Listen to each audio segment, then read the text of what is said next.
नमस्कार, ट्रूसैक खबर में आपका स्वागत है। क्या आप इस बात की कल्पना करेंगे कि कुछ लोग भारत के किसी क्षेत्र में गलती से पहुंच जाएं, फिर उन पर किसी जनजाति के लोगों द्वारा अचानक हमला हो जाए, बाद में पुलिस के पहुंचने पर वहां उन लोगों का कुछ पता न चले और मानव शरीर के कुछ अधजले अंग मात्र ही वहां मिलें, साथ ही शरीर के अधिकांश अंग गायब पाए जाएं, तो क्या अंदाज़ा लगाया जा सकता है।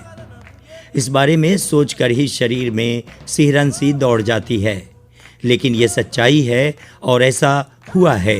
साथ ही ये बात किसी अफ्रीकी जनजाति की नहीं बल्कि भारतीय जनजाति से संबंधित है। आपको ये जानकर हैरत होगी कि अब भी भारत में लगभग 50,000 साल पुरानी जनजाति के लोगों का निवास है। ये वो जनजाति है जो सामान्य आदिम जनजाति से बिल्कुल अलग है और इसे बाहरी दुनिया के लोगों से घुलना मिलना बिल्कुल ही पसंद नहीं। मानव वैज्ञानिकों ने इस जनजाति को लॉस्ट ट्राइब यानी खोई हुई जनजाति का नाम दिया है। साथ ही ख़ास बात ये कि अत्यंत प्राचीन निग्रो समुदाय की इस खूंखार जनजाति का ठिकाना भारत का निकोबार क्षेत्र है। इस जनजाति के बारे में बातें करने से पहले हम आपको अंडमान और निकोबार आइलैंड्स के बारे में बता दें। अंडमान और निकोबार बंगाल की खाड़ी में किसी स्वर्ग जैसा चमकता दमकता अलौकिक क्षेत्र है। अथाह समुद्र के बीच मोतियों की माला में पिरोया सा यह द्वीप समूह इस धरती पर प्रकृति का बड़ा उपहार लगता है। यहाँ चारों ओर मनमोहक हरियाली नजर आती है। इस द्वीप समूह में छोटी बड़ी चट्टानें मिलाकर यूँ तो कुल 554 आइलैंड्स हैं, लेकिन वास्तविक द्वीप मात्र 298 हैं। अधिकांश आइलैंड बहुत छोटे हैं और सिर्फ 20 आइलैंड्स ही ऐसे हैं जिनका क्षेत्रफल 20 वर्ग किलोमीटर से अधिक है। इन आइलैंड्स की राजधानी पोर्ट ब्लेयर है, जो चेन्नई से 1190 किलोमीटर और कलकत्ता से 1255 किलोमीटर की दूरी पर स्थित है। इन आइलैंड्स में सामाजिक जीवन की पैदाइश 1857 के पहले स्वतंत्रता संग्राम के साथ हुई। अंडमान और निकोबार आइलैंड्स को काला पानी के नाम से भी जाना जाता है। स्वतंत्रता संग्राम के हजारों सेनानियों को भारत की मुख्य भूमि में जब रखना संभव नहीं हुआ, तो फिर अंग्रेज़ों ने नया रास्ता निकाला। संगीन समझे जाने वाले अपराध के लिए भारतवासियों को या तो सजाए मौत दी जाती थी या फिर काला पानी की सज़ा। काला पानी की सज़ा को मृत्यु दंड का ही पर्याय माना जाता था। अंग्रेज़ी जुल्म की यादगार पोर्ट ब्लेयर स्थित सेल्यूलर जेल आज भी यहाँ मौजूद है, जिसे राष्ट्रीय स्मारक का दर्जा प्राप्त है। व्यूअर्स, आप अगर लंबी आयु वर्ग के व्यक्ति से काला पानी की चर्चा करेंगे तो पाएंगे कि उनके चेहरे का रंग बदल सा गया है। जो भी व्यक्ति काला पानी की सज़ा के बारे में जानकारी रखता है, उसके शरीर में इसका नाम सुनते ही सिहरन सी होने लगती है। स्वतंत्रता प्राप्ति के बाद ही अंग्रेज़ों द्वारा भारतीयों को दी जा रही काला पानी की सज़ा समाप्त कर दी गई।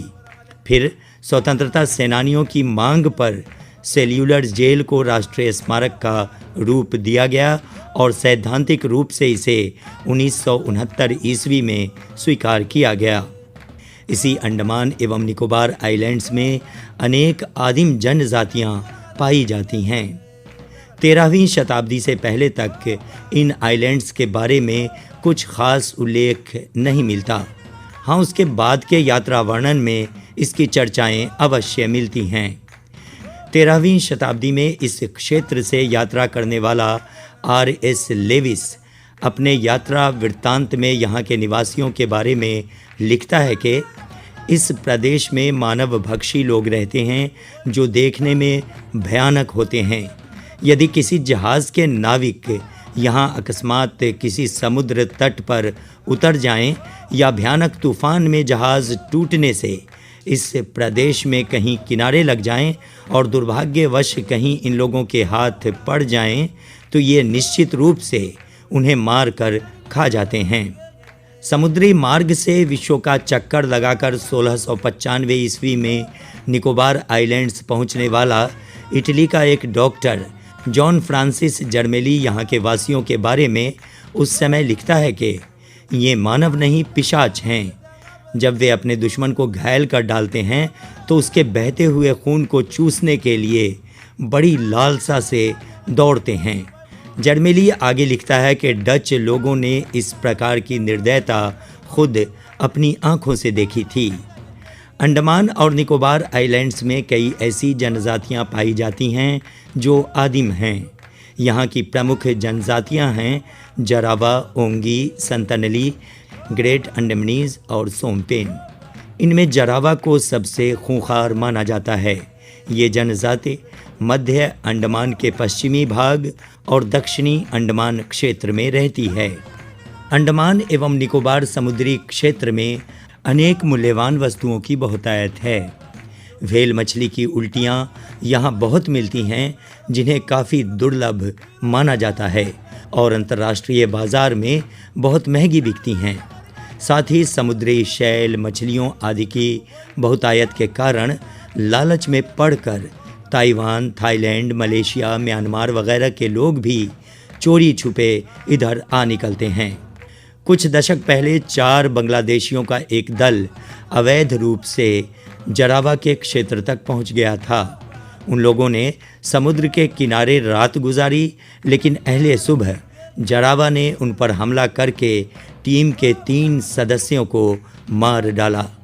चौथा सदस्य, जो कि नित्य क्रिया के लिए झाड़ियों में गया था, उसने जब ये सब देखा तो उसके होश उड़ गए।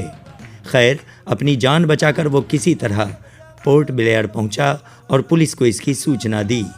जब पुलिस घटनास्थल पर पहुंची तो मारे गए तीनों बांग्लादेशियों के शरीर के कुछ अधजले अंग मात्र ही मिले, जिससे ये अंदाज़ा लगाया गया कि जरावा उन्हें मारकर खा गए। 2006 ईस्वी में भटक कर इनके क्षेत्र तक पहुंच गए कुछ मछुआरों पर इन्होंने अपनी तीरों से हमला करके उन्हें मार डाला था। जरावा सदियों से स्वच्छंद, आज़ाद और घुमक्कड़ जीवन जीते आ रहे हैं। अगर कोई इनके शिकार क्षेत्र या जल क्षेत्र में पहुंच जाता है तो ये उसे अपनी तीरों से हमला करके मार डालते हैं। ये जंगलों और समुद्र के किनारे भोजन की तलाश में बिल्कुल नग्न अवस्था में घूमते रहते हैं। इनका मुख्य भोजन जंगली सूअर, कंदमूल, शहद, मछली और अन्य समुद्री जीव जंतु हैं। जरावा अत्यंत कुशल तैराक भी होते हैं। ऐसा माना जाता है कि इनकी संख्या लगभग 400 से भी कम है। जरावा गहरे काले रंग के होते हैं। बाहरी लोगों द्वारा अतीत में इन्हें काफ़ी नुकसान पहुंचाए जाने के कारण ही ये उनके संसर्ग में आने से कतराते हैं। 1990 ईस्वी में भारत सरकार ने जरावों को पक्का घर बनाकर दिया, लेकिन बहुत कम जरावा ने उसमें दिलचस्पी दिखाई। बाहरी संसर्ग से दूर रहने के कारण ही इनके जीवन की अनेक बातों की जानकारी नहीं हो पाती। इनके क्षेत्र से होकर अंडमान ट्रंक रोड गुजरती है, जिससे गुजरते हुए टूरिस्ट वाहनों के आगे और पीछे सेना के जवानों की गाड़ियां होती हैं, ताकि न तो टूरिस्ट वहां रुक पाएं और न ही जरावा उन्हें कोई नुकसान पहुंचा पाएं। स्वतंत्रता प्राप्ति के बाद से ही अंडमान और निकोबार द्वीप समूह महत्वपूर्ण पर्यटन स्थल बन चुका है, तो यहाँ बड़ी संख्या में विदेशी लोग भी आते रहते हैं। कभी कभी वे पैसे का लालच देकर कुछ लोगों को अपने साथ मिला लेते हैं और निकल पड़ते हैं प्रतिबंधित जरावा क्षेत्र की ओर। वहाँ तरह तरह के भोजन आदि का लालच देकर वे पूर्णतः नग्न रहने वाली जनजाति जरावा के आपत्तिजनक वीडियोस और फोटोज़ ले लेते हैं, फिर बाद में इंटरनेट या अन्य माध्यमों से वायरल भी कर देते हैं। इतना ही नहीं, कुछ मामले ऐसे भी पाए गए कि इन जरावा के बीच गोरे रंग के बच्चे पैदा हो गए। ऐसी स्थिति में जरावा अपनी जाति की महिला को कुछ नहीं कहते, लेकिन जन्म लेने वाले शिशु को मार डालते हैं। ऐसी घटनाएं विकसित कहलाई जाने वाली दुनिया के नैतिक पतन को ही दर्शाती हैं। भारत सरकार ऐसे मामलों को लेकर काफ़ी सख्त हो गई है। किसी भी जनजाति के अश्लील वीडियोस और फोटोज़ प्रतिबंधित कर दिए गए हैं, जो एक बेहतर फैसला है। जरावा जनजाति चूँकि अत्यंत प्राचीन है, इसलिए वर्तमान दुनिया के छल कपट से ये काफ़ी दूर है। इस जनजाति से हमें इसलिए हमदर्दी होनी चाहिए कि ये आज के इंटरनेट के युग में भी पाषाण युग में ही जी रही है। चूँकि बाहरी दुनिया इन्हें गहराई से नहीं जानती, इसलिए इनके बारे में अनेक बातें यकीन से नहीं कही जा सकती। इस वीडियो के आरंभ में हमने बांग्लादेशियों के अधजले अंग की चर्चा की थी, किंतु इससे आगे का कोई सबूत तो नहीं मिला। फिर अनुमान के आधार पर इनको मानव भक्षी कहना बिल्कुल उचित नहीं है। जरावा की संख्या दिन प्रतिदिन कम होती जा रही है, जो चिंता का विषय है। समय के साथ कुछ जरावा बाहरी दुनिया के संसर्ग में आने भी लगे हैं, लेकिन उन्हें इससे नुकसान ही पहुंच रहा। उनमें शराब और तंबाकू की लत पड़ गई है। इस प्राचीन आदिम जनजाति को बचाने के लिए मानव वैज्ञानिक दो तरह के विचार रखते हैं। एक ये कि इन्हें जीवन की मुख्य धारा से जोड़ा जाए और दुनिया की सारी उपलब्ध सुविधाएं इन्हें दी जाएं, किंतु दूसरा वर्ग इन्हें इनके हाल पर छोड़ देने की वकालत करता है। भारत सरकार दोनों ही पक्षों की बातों पर ध्यान रखते हुए मध्य मार्गी नीति पर चलकर इनके कल्याण को लेकर काम कर रही है। उद्देश्य सबका यही है कि प्राचीन जनजाति जरावा को किसी भी तरह बचाए रखा जाए। नमस्कार, आप देख रहे थे ट्रूसैक खबर। ये वीडियो अगर पसंद आया तो हमारे चैनल को सब्सक्राइब कीजिए, साथ ही लाइक और शेयर जरूर कीजिए।